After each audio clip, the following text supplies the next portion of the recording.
Hey everyone, it's Frittata from Honest and Tasty, and happy early Persian New Year. It's in a few days. I think it's on Friday.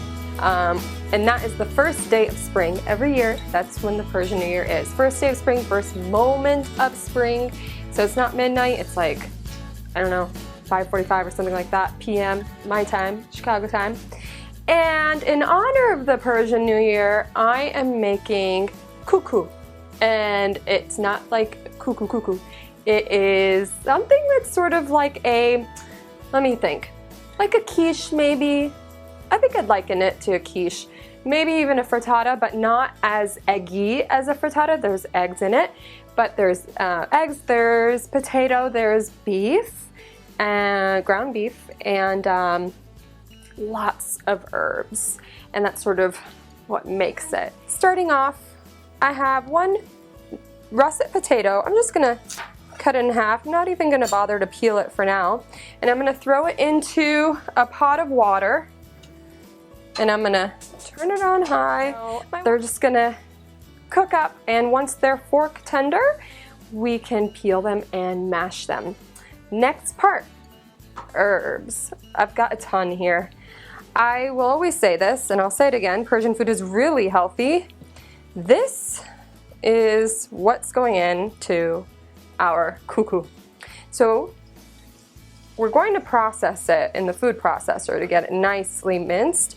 But first we need to wash them because sometimes they can find a little bit of sand stuck onto the leaves or whatnot. So let's just cut off. This is parsley, this is cilantro, and this is scallions or green onions, and I've got a bunch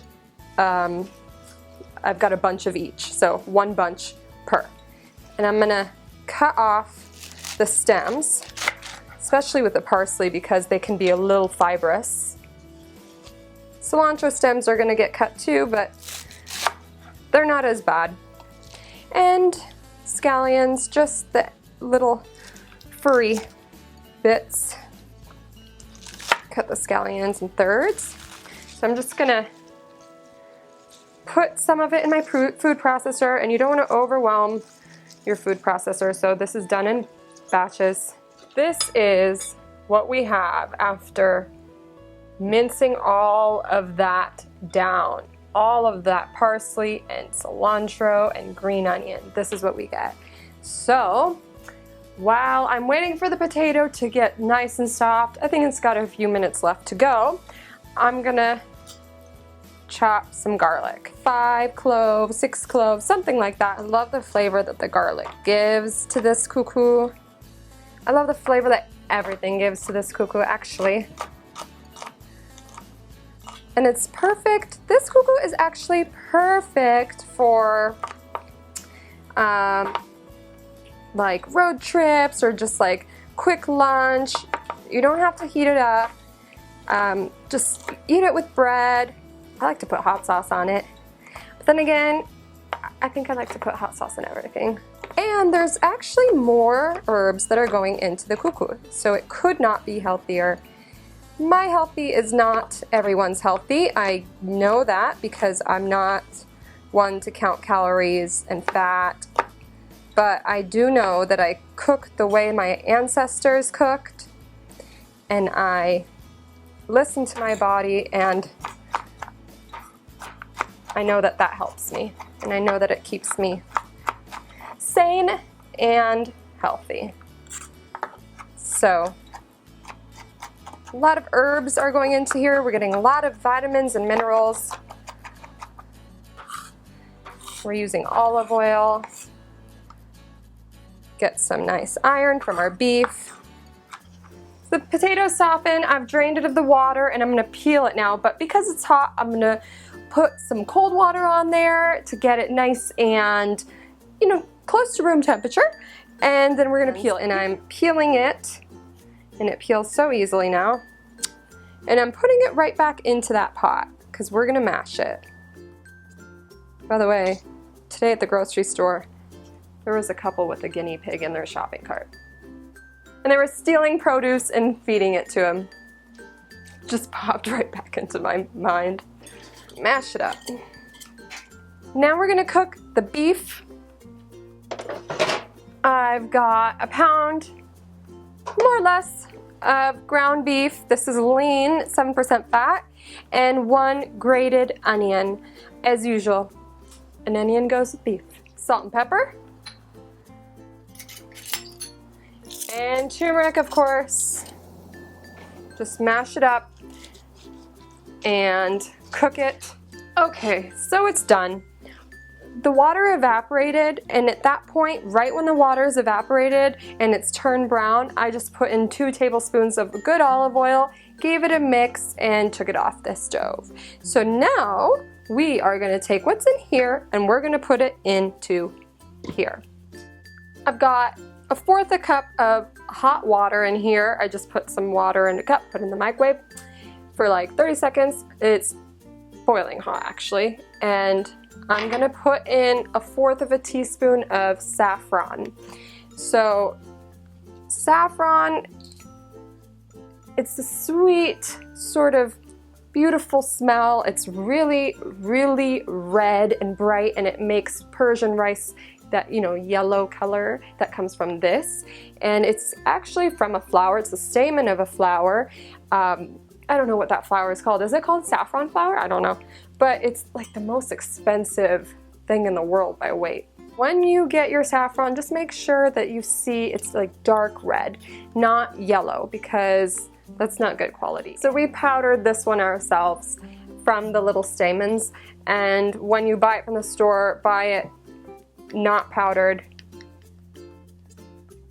because they'll try and fool you and put turmeric in there. Very, very different, and they're just maybe close in color and nothing else. So just put that in there and mix it around and let it sit. Sort of steeps like tea. While that's steeping, mash the mixture of beef into your mashed potatoes. We've got about 5 to 6 cups of herbs, garlic, all that garlic. Now what I have here is 1/3 cup of dried barberries, or Zereshk in Farsi. And they're just these, they look like something in between currant, raisin, cranberry. They're really, really tart, and I like them a lot. We're using Persian cooking a lot. I've rinsed them really well. You can find these at a Middle Eastern supermarket. I don't know if you can find them at a regular grocery store, but they are worth it. So good. And when you get a nice bite of Zereshk, of the barberry, in your kuku, that's like my favorite part. So let's add that in. Dried dill, dried mint. Do you see all this that's going on in here? It is like health heaven. And watch out, cinnamon and turmeric. Let's add some pepper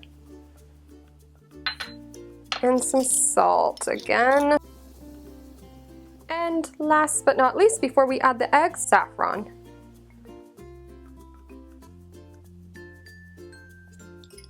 Liquid gold.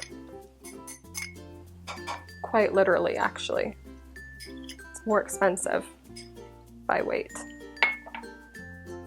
I don't even want to guess how many flowers went into just that 1/4 teaspoon. Honestly, my guess would be like a field of saffron.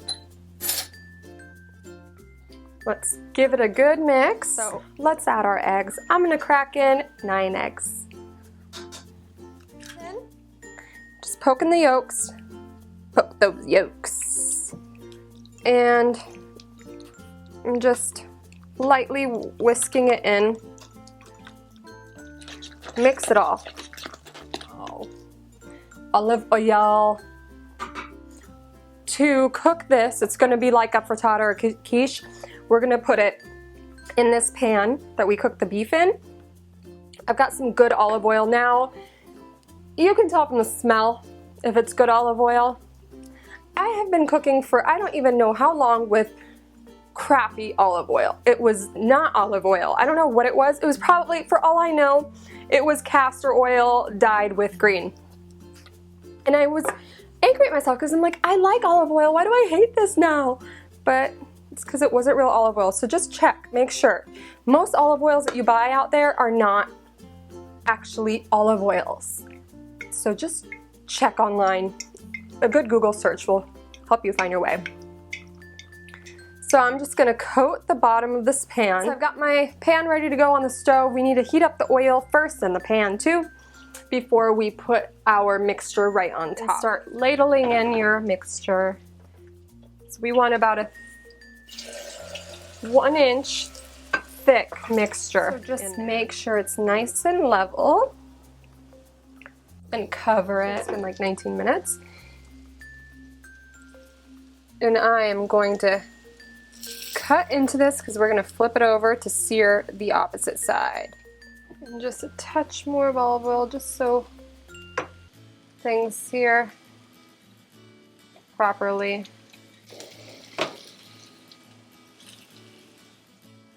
Our kuku is done. It's been 10 more minutes and it's beautiful. Put it on a dish and it's perfectly seared. Here, I'll flip it over. Perfectly seared on the opposite side. You can see the beautiful colors and textures. It's just perfect. Everything's just homogenized and it's gonna taste like kuku heaven in my mouth. Oh, we do eat it with some pita bread, whatever bread you have, and some herbs. I've always got with Persian food radish and green onions. There's some mint here, there's some cilantro. And actually, I'm gonna do it because I love it so much. Some hot sauce. Sometimes I put sriracha on there too. Can't help myself.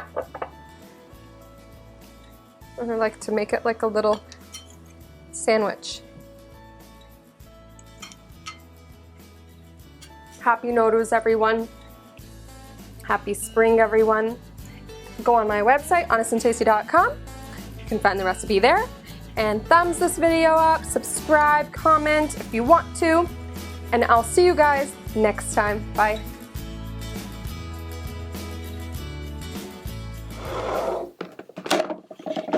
Ah, this whole thing. Oh my God. My rib hurts. This egg is so oblong.